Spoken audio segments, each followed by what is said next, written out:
నమస్తే, welcome to R Telugu. Congress ప్రభుత్వం ప్రస్తుతం వీలైనంత త్వరగా ఈ స్థానిక సంస్థల ఎన్నికలు నిర్వహించడానికి కసరత్తు చేస్తుంది. ఇక దీనికి సంబంధించి రాష్ట్ర వ్యవహారాల కమిటీ ఈ నెల 15 తారీఖు రోజు సమావేశం కానుంది.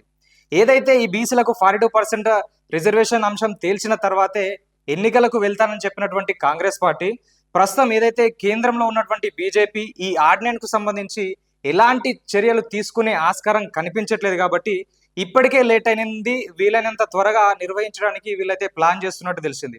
ఎందుకంటే ఈ బీసీల కులగణన నిర్వహించడం, తర్వాత 42% రిజర్వేషన్ గురించి ఎక్కువ శాతం అంటే ఇక్కడ దానికి సంబంధించిన బిల్లును ఆమోదించి తర్వాత సెంట్రల్లో కూడా కొట్లాడే ప్రయత్నం చేశారు కాబట్టి చాలా వరకు అయితే వీళ్ళపైన ఒక సానుకూల వాతావరణం అయితే ఏర్పడింది.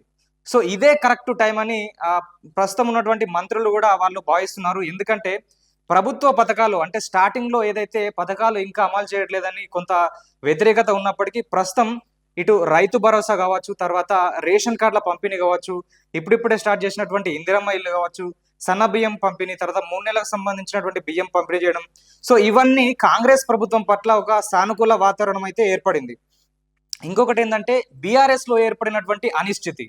అంటే ఇటు కవిత నాకు బీఆర్ఎస్ తో సంబంధం లేదన్నట్లుగా వ్యవహరించడం, తర్వాత కవితకు అటు కేటీఆర్ కు ఉన్నటువంటి మనస్పర్ధలు, తర్వాత ఏదైతే ఫోన్ ట్యాపింగ్ అంశం బయటకు రావడం, దాని గురించి ఆల్రెడీ చర్చలు జరుగుతున్నాయి, దానికి సంబంధించి ఇన్వెస్టిగేషన్ కూడా జరుగుతుంది.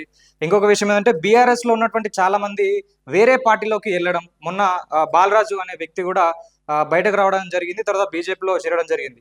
సో బీఆర్ఎస్ లో ఉన్నటువంటి అనిశ్చితి వాళ్ళు ఇప్పుడు ఇది కాంగ్రెస్ కు అనుకూలంగా మారే వాతావరణం ఉంది. ఇది రెండో అంశం.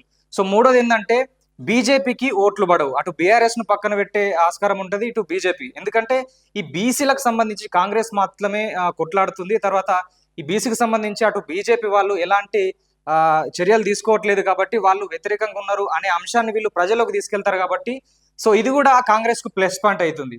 సో ఇదే కాకుండా ఇంకొకటి ఏంటంటే కేంద్రం నుంచి రావాల్సిన ఫండ్స్ అయితే రాష్ట్రానికి రావట్లేదు. ఎందుకంటే ఈ స్థానిక సంస్థలకు ఎన్నికలు జరగట్లేదు, దానికి సంబంధించి ఎలాంటి అక్కడ సర్పంచులు, ఎంపీటీసీలు కావచ్చు ఎవరు లేరు కాబట్టి దానికి సంబంధించిన కొన్ని కోట్ల నిధులు కేంద్రం నుంచి రావట్లేదు. సో ఇది ఎలాగో రాష్ట్ర ప్రభుత్వానికి లాస్ కంపెనీ. సో అందుకోసము ఈ ఎన్నికలు జరిగితే చాలా వరకు కాంగ్రెస్ కు ప్లేస్ అయ్యే అవకాశం ఉంది, తర్వాత కేంద్రం నుంచి ఫండ్స్ కూడా వస్తాయి కాబట్టి ఇదే కరెక్ట్ టైం కాబట్టి ఖచ్చితంగా వచ్చే నెల దాదాపు ఇప్పుడు ఆగస్ట్ నడుస్తుంది కాబట్టి సెప్టెంబర్ అనే ఎన్నికలు వచ్చే అవకాశాలు ఉన్నట్టు కొన్ని వర్గాల నుంచి వచ్చినటువంటి సమాచారం మనకు. సో ఖచ్చితంగా వచ్చే నెలలో ఎన్నికలు జరుగుతాయని చెప్పి చాలా మంది భావిస్తున్నారు.